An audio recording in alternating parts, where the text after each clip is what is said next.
Bonjour à tous. Aujourd'hui, je vais vous parler de la surpopulation mondiale et du vieillissement de la population. Je vais vous parler de tout ça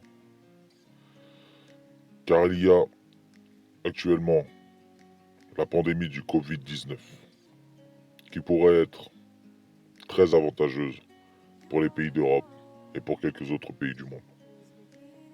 Je vais vous expliquer pourquoi. Commençons par la surpopulation. D'après les chercheurs, la surpopulation mondiale menace l'humanité. La sonnette d'alarme a été tirée plusieurs fois ces 5 dernières années. La plus récente à ma connaissance est un article paru dans le journal Biosciences et rédigé par l'Alliance of the World Scientists le 5 novembre 2019, signé par plus de 15 000 scientifiques dans le monde. Celui-ci indiquant clairement que si on ne faisait pas quelque chose pour gérer la surpopulation mondiale maintenant, en 2050 nous serions plus de 9,7 milliards sur la planète.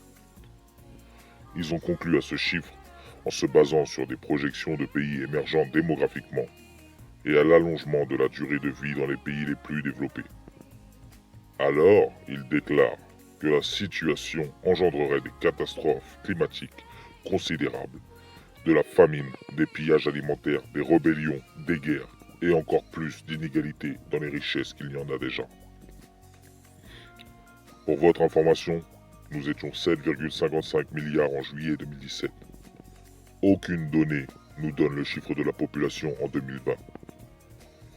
Je vais vous citer un passage de cet article.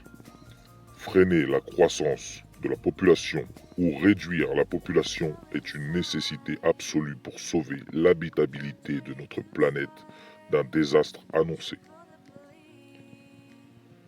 Les Chinois avaient eu des restrictions pendant quelques années en rapport à la natalité, ayant le droit qu'à un enfant par couple et autorisant seulement les personnes vivant à la campagne à avoir un deuxième enfant. Fin novembre, juste avant le début du coronavirus, en décembre, la Chine a annoncé vouloir enlever les restrictions liées à la natalité avec sa politique de l'enfant unique, s'inquiétant de voir sa population trop vieillissante.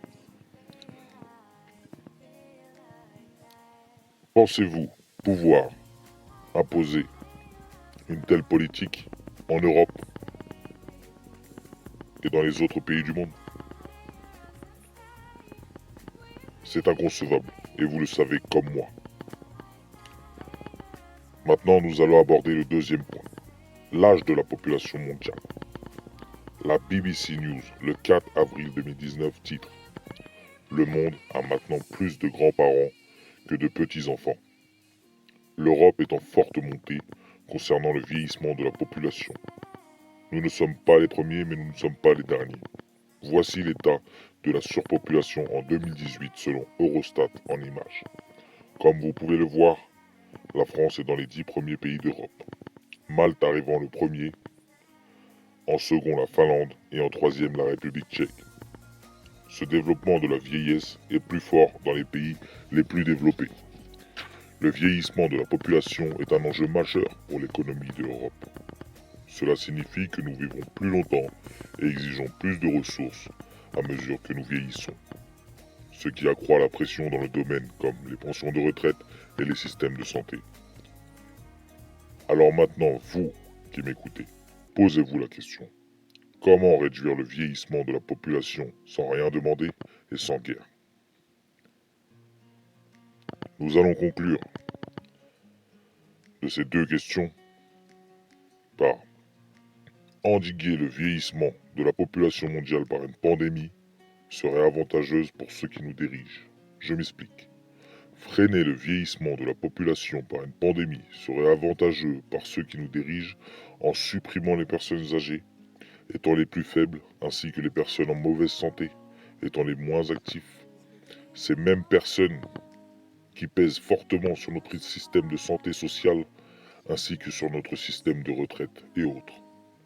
Moins de personnes âgées, moins de personnes malades, moins de dépenses.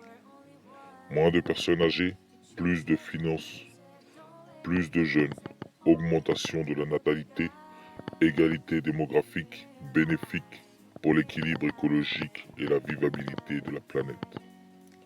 Freiner la surpopulation mondiale par une pandémie serait avantageux pour les scientifiques et pour la planète. Sachant que pour la dernière pandémie, la grippe espagnole qui a fait environ entre 50 et 100 millions de morts, cette pandémie permettrait de freiner considérablement l'augmentation de la population pendant encore quelques années. Et en même temps, réduire les effets sur la planète citée avant dans mon exposé. Et aussi, par la même occasion, d'instaurer et de mettre en place de nouvelles lois en rapport à la natalité et notre système de sécurité publique et de santé. Voici ma pensée. Merci de m'avoir écouté et de bien vouloir partager cette vidéo et de vous abonner pour mes prochaines interventions.